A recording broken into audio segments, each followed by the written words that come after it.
नमस्कार. महाभारताच्या कथेला आपण पुढे घेऊन जातो आहोत. 3 भागात आपण त्याच्या आधी ही कथा कशी ऐकली पाहिजे, काय आहे ही कथा, व्यासांनी ही जयकथा कशी सांगितली आहे, मग ती अर्जुनाच्या वारसांच्या पर्यंत कशी आली आहे, हे सगळं आपण बघत आलोय. अर्जुनाच्या वारसापर्यंत म्हणतोय, कुरुवंशाच्या नाही. आम्ही पुन्हा पुन्हा त्या शब्दावरती मी जरासा जास्त भर देतो आहे. आपण आतापर्यंत काय बघितलंय तर अंबिका आणि अंबालिकेला पितामह भीष्म म्हणजे देवव्रत आपल्या भावासाठी घेऊन येतात. त्यातली अंबा विनंती करून शाल्वाकडे जाते, शाल्व तिला नाकारतो. मग ती परत भीष्माकडे येते, भीष्म नाकारतात. परशुरामांच्याकडे भीष्माला आग्रह करायला येते, तिथेही अपयश मिळतं.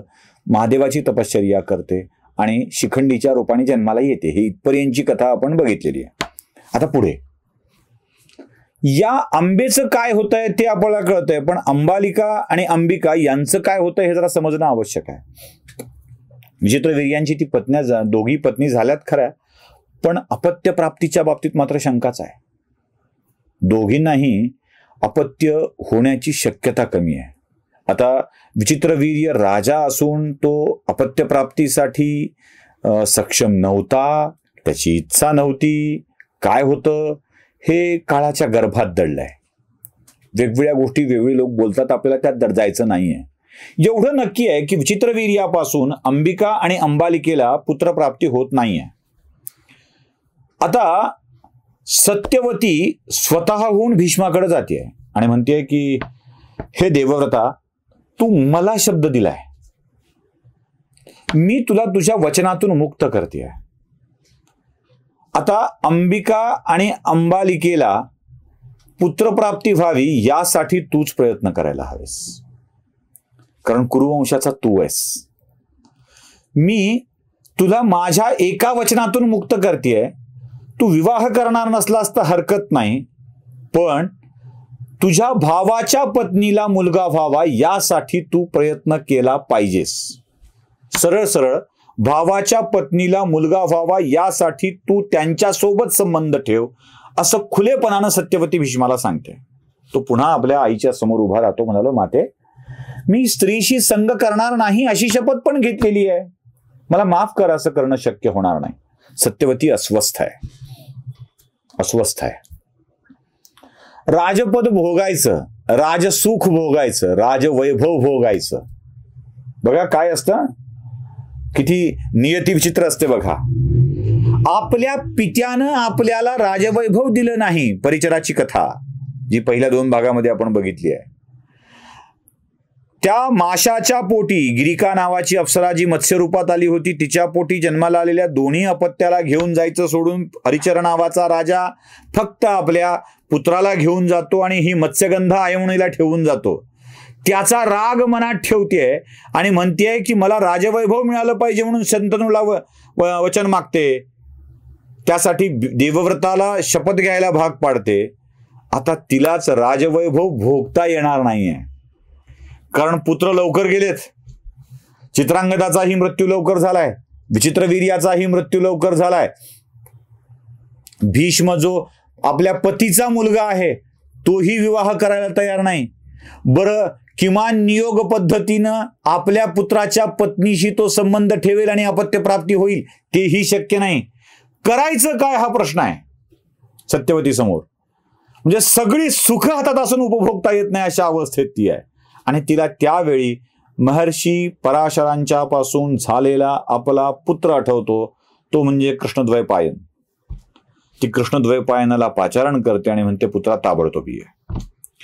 ते मग कृष्णद्वैपायन येतात. खरं तर ते वनात फिरायलेले, तिकडेच कुठेतरी वनवासी म्हणून जगत असलेले कृष्णद्वैपायन, आपल्या साधनेत मग्न असलेले कृष्णद्वैपायन येतात आणि मातेला म्हणतात, बोल माते, काय आज्ञा आहे. ते म्हणते, हे असं असं झालंय.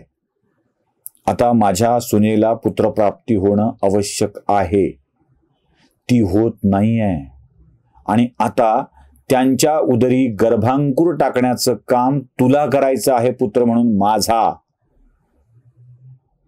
व्यास म्हणतात, माते, मान्य आहे, मी करेन, पण अडचण एक आहे की मी वनवासात राहिल्यामुळं माझं रूप फारच विचित्र झालेलं आहे. जटा वाढल्यात, केस वाढलीत, अंगात असं विचित्र आहे सगळं, आणि सगळ्या त्या राजकन्या, सुकुमार राजकन्या घाबरतील माझ्या या रूपाला बघून. सत्यवती प्रचंड अधीर आहे. तिला कसंही करून आपल्या पुत्रांना अपत्य हवंय, तिला आजी व्हायचं आहे. ती म्हणते बाकी मला काही माहित नाही, मला सुख हवंय, मला राजा हवाय, माझ्या उदरात माझ्या सुनांच्या उदरातून येणारा राजा हवाय. तू काहीही कर, पण अपत्य सुख दे, माझ्या सुनांना अपत्य सुख दे. आता महर्षी वेदव्यास आपल्या परमतपश्चर्येच्या बळावर अंबिका आणि अंबालिकांच्याकडे जायचं नक्की करतात. ते पहिल्यांदा अंबिकेकडे जातात, तेव्हा अंबिका व्यासांचं हे भयंकर रूप बघून घाबरते आणि व्यास जवळ येताच ती आपले डोळे घट्ट मिटून घेते आणि जे काही होईल ते परमेश्वरावर सोडून देते. व्यास तिला डोळे उघडण्याचं सांगतात, पण ती डोळे उघडत नाही, तिच्यात तेवढी हिंमत नसते. व्यासांच्या दिव्य शक्तीने गर्भ तिच्यात अंकुरित होतो, पण डोळे घट्ट मिटलेले असल्यामुळं व्यास आपल्या मातेला सांगतात की माते, तिचा पुत्र अंध निर्माण होईल, एवढं लक्षात ठेव. ज्येष्ठ अंध होणार आहे. बघा, पुन्हा आलं, पुन्हा वाट्याला तेच आलं. अंधपुत्राला राजा कसं करायचं, आणि ज्येष्ठ पुत्र तर अंध होणार आहे. पुढे व्यासांना अंबालिकेकडे पाठवलं जातं. अंबालिका ही या रूपाला बघून घाबरते. ती थर थर थर थर थर थर थर थर कापू लागते. ती डोळे मिटून घेत नाही, पण इतकी घाबरलेली असते की तिच्या देहाला कंप सुटलेला असतो. दिव्य शक्तीने अंबालिकेच्या उदरात सुद्धा गर्भधारणा होते, पण त्याला पंडुरोग झालेला असतो. अंगाला कायम थरथरी सुटत असते. तोही शारीरिक दृष्ट्या कमजोरच तयार होतो. सत्यवती पुन्हा चिंतेत पडते. तिला कसंही करून एक चांगला पुत्र हवा असतो.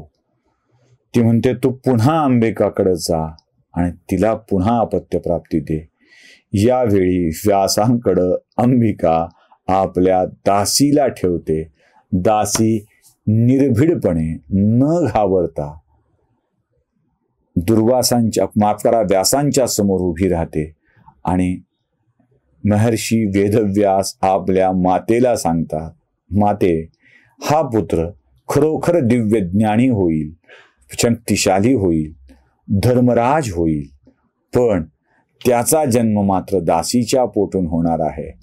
तिसरा पुत्र दासीच्या पोटी जन्माला आलेले असल्यामुळं त्याला राज्यावर बसवता येणार नाही. एक झालाय अंध, तो राजा होऊ शकत नाही. दुसरा शारीरिक दृष्ट्या पूर्णतः सक्षम नाही, आणि तिसरा दासीच्या पोटून आलाय. सत्यवतीनं करायचं तर काय करायचं हा प्रश्न आहे. कथा इथं पुन्हा पुन्हा फ्लॅशबॅक मध्ये जाते आहे. दासीच्या पोटी जन्माला आलेला पुत्र विदुर म्हणून येतो.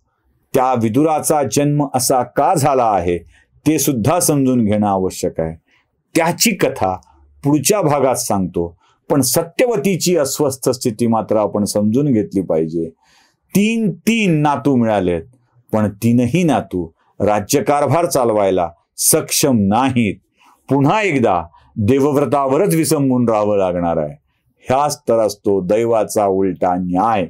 दैव इथे बरोबर व्यवस्था करत असतं. कुरुवंश पुढे चालणार नाही आहे. आता व्यासांचे सगळे सोयरे महाभारताची कथा पुढे नेणार आहेत, आणि तिथेही ते राज्यकारभार चालवण्यासाठी सक्षम असणार नाही आहेत. ह्याच तर असतो दैवाचा न्याय. पुढच्या भागात विदुराची कथा तुम्हाला मी सांगणार आहे. नमस्कार.